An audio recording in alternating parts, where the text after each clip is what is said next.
The expiration expert here, and thanks for joining me. We're picking up with part 3 of my Mortis series, so our focus today is going to be on Algor Mortis. So the term Algor Mortis comes from the Latin word algor, which loosely translates to the word coldness, and the Latin word mortis, which means of death. So it's coldness of death. It refers to the cooling of the corpse, which in theory could offer a death investigator a postmortem interval or PMI.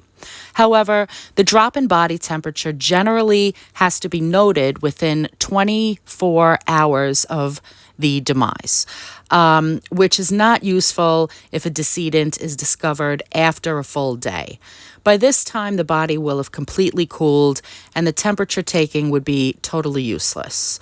If the body is found soon after death, the temperature is always taken rectally for accuracy purposes.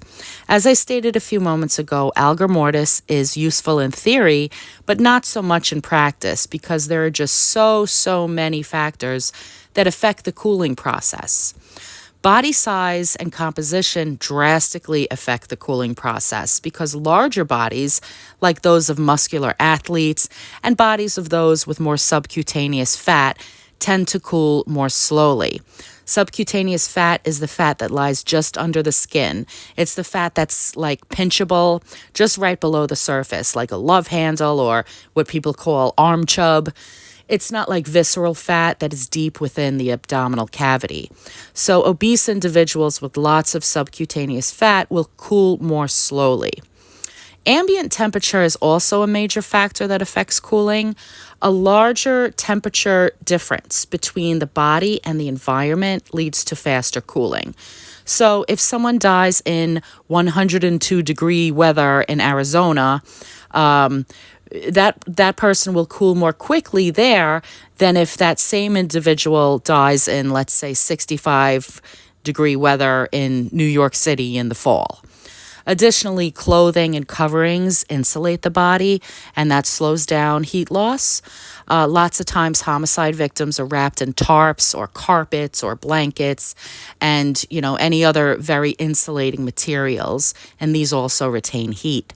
On the contrary, if someone dies in wet clothing, this can actually accelerate the cooling process. Body position also matters. If someone dies in the fetal position, as in, if they're cowering down in an earthquake situation or something like that, they will cool down more slowly.